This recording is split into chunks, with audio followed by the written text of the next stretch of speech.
Police अधिकारी आरोपी है। तो जब पुलिस अधिकारी आरोपी होते हैं तो ऐसे में पुलिस स्टेशन को न देते हुए डायरेक्ट कमिश्नर ऑफ पुलिस को जो रिटर्न कंप्लेंट दी जाती है, वो complaint itself is treated as FIR, उसको एफआईआर माना जाएगा और it has to be registered as FIR. दोनों मतलब उसका जो सुधीर होरा के गाइडलाइंस है वो इस टाइप से है। तो हमने उसके तहत वहाँ हम गए थे, आप सब लोग थे प्रेजेंट। वहाँ पर लक्ष्मी गौतम जी जो थे,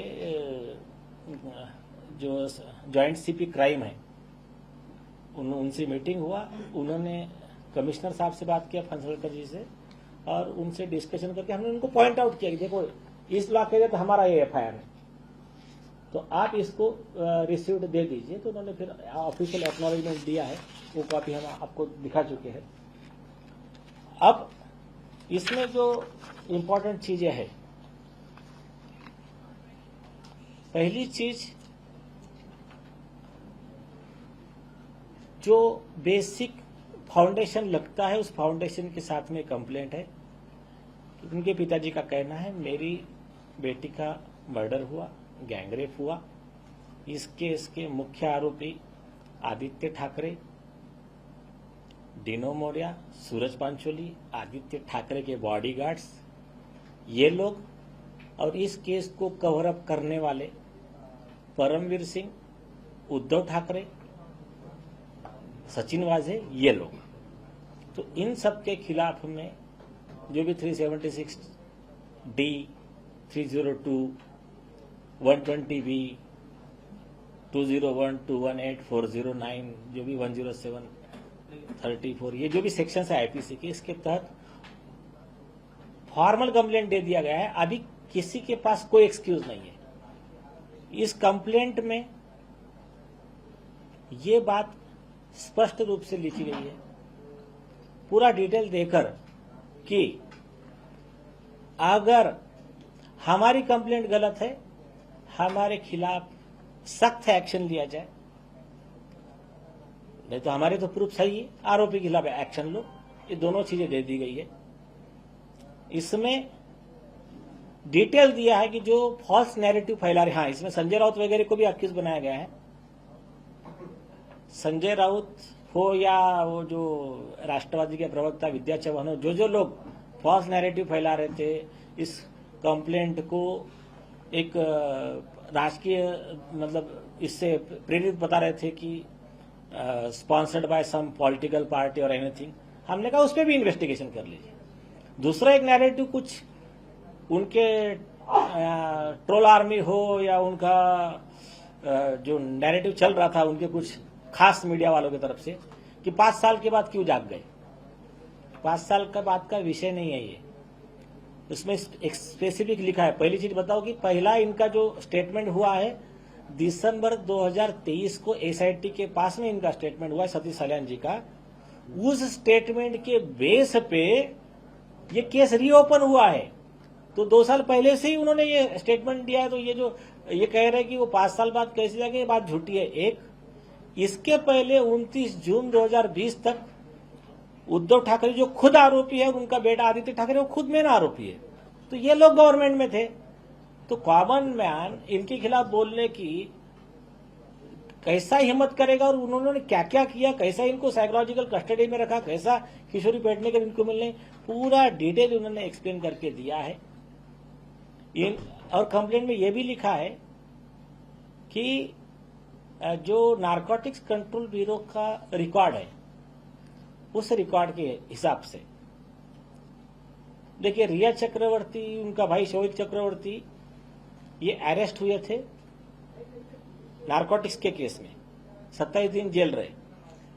उसके बारे में जो झूठा नैरेटिव फैला रहे वो एडवोकेट सतीश माने शिंदे, कि सुशांत के सुसाइड केस में इनको जो क्लीन चिट दे दिया है, तो वो बता रहे हैं कि इनको झूठे केस में 27 दिन अंदर रहना पड़ा और अभी देखो क्लीन चिट मिल गया। ये टोटल मिसलीडिंग स्टेटमेंट है। जिस केस में रिया चक्रवर्ती 27 दिन जेल में थी, वो केस में चार्जशीट फाइल हो चुका है, ट्रायल अभी पेंडिंग है, उसमें कोई क्लीन चिट नहीं मिला है। दूसरी चीज, ये जो सुशांत सिंह राजपूत का जो रिपोर्ट, क्लोजर रिपोर्ट चर्चा में है, उसमें सीबीआई ने पहले ही प्रेस नोट में क्लियर कर दिया, दिशा सालियान के केस का हमने ना कोई इन्वेस्टिगेशन किया, ना हमने किसी को क्लीन चिट दिया। इस केस में रिया चक्रवर्ती भी आरोपी है, ये संजय राउत भी आरोपी है, सभी लोग। अभी ये सब लोग पुलिस को जवाब दे। इसके बाद में एक बहुत इंपॉर्टेंट विषय, नारकोटिक्स कंट्रोल ब्यूरो ने रिया चक्रवर्ती को कस्टडी में लिया, उसके व्हाट्सएप चैट रिकवर किए, बहुत ही important chats between Rhea Chakraborty and Aaditya Thackeray वो रिकॉर्ड पे आए। मतलब कहा इन्होंने डिलीट कर दिए थे, इसने फोन छुपा दिया था, एनसीबी ने वो फोन रिकवर किया और फोरेंसिक से वो चैट रिकवर की। उसके बाद में अब इंपॉर्टेंट जो चीज है, जो फोटोज मैंने आपको भेजे हैं,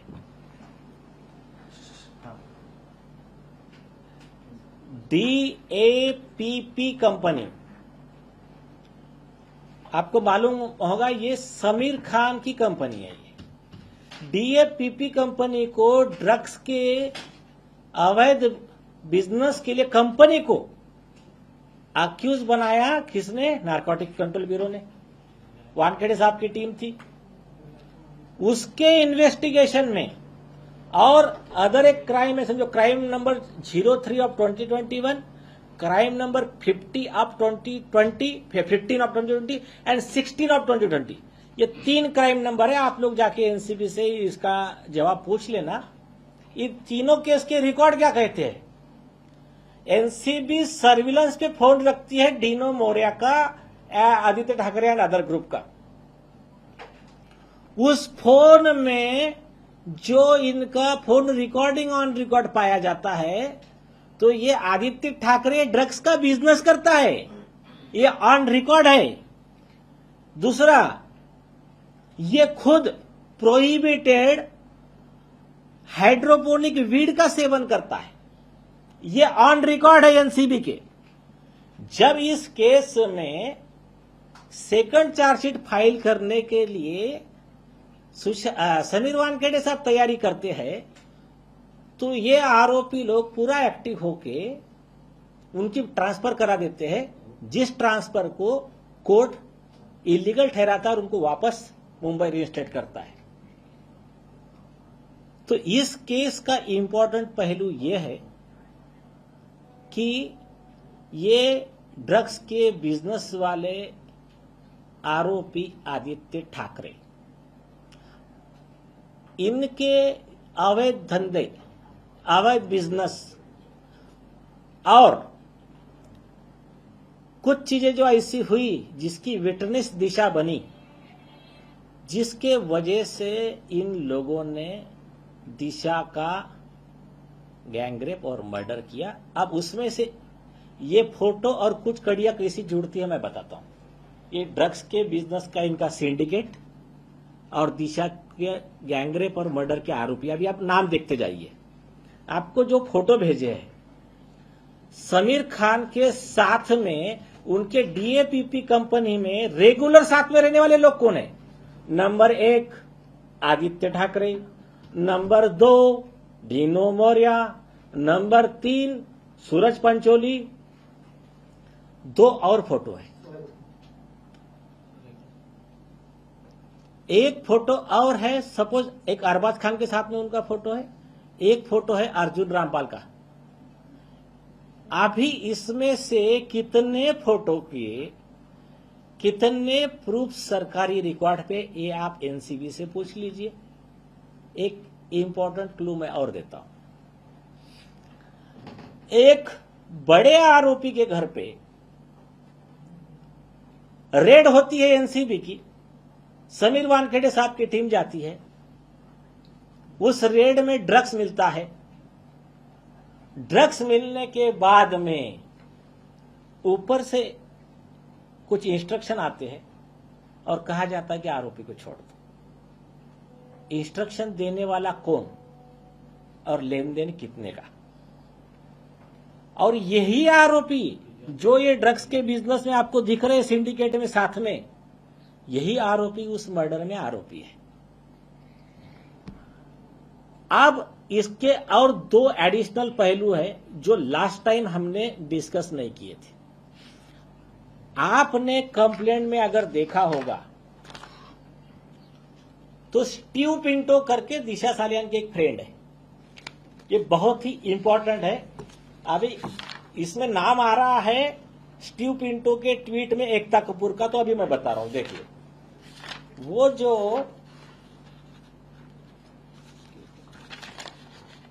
उनके ट्वीट है, हमने जैसे का वैसे रिप्रोड्यूस किया है। यह पेज नंबर 30 ये ट्वीट्स है स्टीव पिंटो के। ये ट्वीट में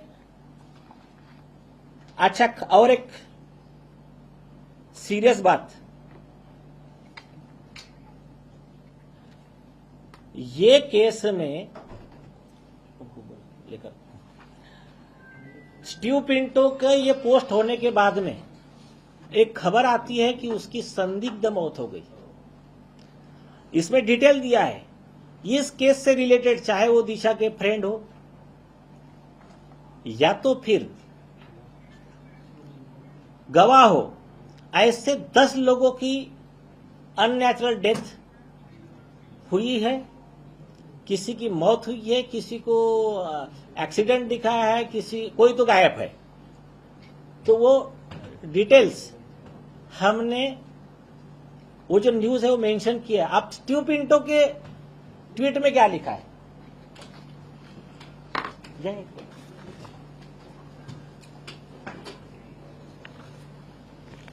कुर्ले साहब हमारे साथ लड़ाई में साथ में है, पवार साहब हाँ। स्टीव पिंटो के ट्वीट में क्या लिखा है, 7 जून को एकता कपूर का बर्थडे पार्टी है, और आपने शॉकिंगली देखा होगा 7 जून 2020 के एकता कपूर के पार्टी में करण जौहर कह रहा है कि मैं पार्टी में जा रहा हूं, या फिर जो भी है मैं डिनर के लिए आ रहा हूं, मतलब निकलने का इस टाइप का इंडिकेशन है। मनीष मल्होत्रा का इस तरह का इंडिकेशन है। पार्टी की कोई फोटोग्राफ सोशल मीडिया पे नहीं है। अब स्टीव पिंटो के ट्वीट्स क्या कहते हैं, उस पार्टी में परमवीर सिंह, आदित्य ठाकरे, दिशा, सुशांत सिंह, ऐसी वो हिंट देता है कौन कौन। अब इसमें वो और क्या हिंट दे रहा है अपने ट्वीट में, किसी भूमि अर्थ एनजीओ की हिंट दे रहा है। जो नीतीश राणे जी पहले से आरोप लगा रहे थे कि एनजीओ से छोटी छोटी बच्चियों को लाया गया, उनको सेक्सुअली अब्यूज के विकृत राक्षसी लोग जो भी है, इन्होंने उनको अत्याचार किया, उसमें कुछ ऐसा हुआ। कई चीजें अभी मैं बता नहीं रहा हूं, आप देख लेना नेट पे, आपको कुछ चीजें मिल जाएंगी। तो वो सब चीजें उसके मौत का कारण बनी। अब हमने क्या किया, हमने उसको थोड़ा अलग एंगल से लिया है। हमने पुलिस को कहा कि आप इस पॉइंट पे इन्वेस्टिगेट कीजिए। नंबर 1, उस पार्टी में परमवीर सिंह, दिशा सालियान, सुशांत सिंह राजपूत, आदित्य ठाकरे ये लोग थे कि नहीं थे, इनके सबके मोबाइल टावर लोकेशन निकालिए। उस पार्टी की ये सब निकाल लीजिए। ये कोई भूमि एनजीओ का उसका क्या कनेक्शन है वो निकाल लीजिए। 2 नाम दिए उन्होंने, शायद कोई झिलन दलवी और गोपाल दलवी नाम दिए है, वो उनके डिटेल निकाल दीजिए, इनका क्यों नाम लिखा है उसने। उसके पहले ये निकालिए कि स्टीव पिंटो की डेथ कैसी हुई, वो जिंदा है कि गायब है, क्या है वो निकालिए। उसके बाद में ये जो आरोप लग रहे हैं कि करजत का फार्म हाउस आदित्य ठाकरे का, और जो आरोप लग रहे हैं उसकी भी इंक्वायरी कीजिए। अब दूसरे हमने इंक्वायरी मांगी है, वो मतलब कोई आदमी एक आधा वो मीटिंग कर देगा, ये इनकी परवर्सिटी की। एरे मृदुल कैथर, आपने पढ़ा है उनका फेसबुक पोस्ट? फेसबुक पोस्ट पढ़ा है आपने? उनका कहना है वो आदित्य ठाकरे के साथ काम करते थे। तो आदित्य ठाकरे जब ड्रग्स लेने के बाद में उनका माइंड जब ये होता था तो उनको किक मिलने के लिए ये कौन से काम करते थे डार्क वेब पे। तो ये उनका कहना है कि मरीन लाइन्स में, मरीन ड्राइव पे, ठीक है वो बंगले का नाम छोड़ दीजिए, तो वहां पर ये लोग बैठ के डार्क वेब पे टास्क देते हैं। कौन सा कंट्री, साउथ अफ्रीका, जो भी गरीब कंट्रीज है, हम आपको 25 लाख रुपए देंगे। तो इनको टास्क क्या चाहिए पता है?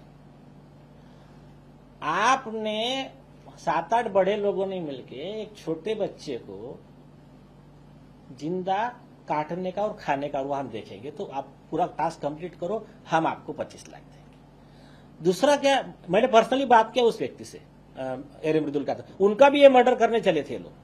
तो हमने कहा वो इन्वेस्टिगेट कर लो ना आप। अगर एरे मृदुल कैथर अगर सही कह रहा है, इतने दिन से फेसबुक पोस्ट पे लिख कर रखा है बीपी पिंगुन ऐसा राक्षस है, तो दूसरा एलिगेशन क्या है, दूसरा टास्क क्या देते थे कि ये सब बड़े लोगों ने मिलकर एक छोटी बच्ची पे लाइव हमको दिखाने का, रेप करने का। तो जब ये इतने सीरियस आरोप वो व्यक्ति लगा रहा है, तीसरा आरोप और ज्यादा सीरियस है। वो अल जजीरा नेटवर्क के साथ में आदित्य ठाकरे एंड ग्रुप का एक सीक्रेट मीटिंग होता है कि इंडिया में अनरेस्ट फैलाने के लिए कैसा हेल्प करने का, कैसा नैरेटिव चलाने का, कैसा मीडिया मैनेजमेंट करने का, उसका 1 करोड़ों का डील होता है। उसका ये कहता है एरे मृदुल कहता कि मैं आई विटनेस हूं। तो हमने कहा कि ये सब भी इन्वेस्टिगेट आप कर लीजिए, सच क्या है जनता के पास बाहर लाइए। मेरा आरोप मुंबई पुलिस पर भी है, मेरा आरोप उन सभी लोगों पर है कि जब इतने सीरियस एलिगेशन पड़े रहते हैं आपके पास में, आप उसको फुल स्टॉप लगाइए, सही है या गलत है। लेकिन जब कई चीजें ऑफिशियल रिकॉर्ड चेक करते हैं, दिशा के केस में देख लिया, वो प्रूव हुआ। उसके और सबसे खास बात, कल फिर से एक बार ये सब होने के बाद उद्धव ठाकरे के सहयोगी रहे उनके पार्टी के ऑफिशियल प्रवक्ता, जो उस समय ये केस के विटनेस है, किशोर तिवारी, उन्होंने कल चैनल्स को फिर से बताया। उन्होंने कहा कि हां, जिस दिन दिशा का ये मतलब डेथ हुआ उस दिन आदित्य ठाकरे वहां थे। उनका कहना है कि वो वहां से बाद में निकल गए थे, तो ठीक है वो उनका मालूम, जो उनको जो स्टोरी सुनाई होंगी। लेकिन उन्होंने ये कहा कि हमने हमारा सोर्स यूज करके पुलिस को मैनेज करके उनको बचाया, नहीं तो वो अरेस्ट हो जाते। ये उनका इंटरव्यू अवेलेबल है मीडिया में, मेन स्ट्रीम मीडिया में भी है।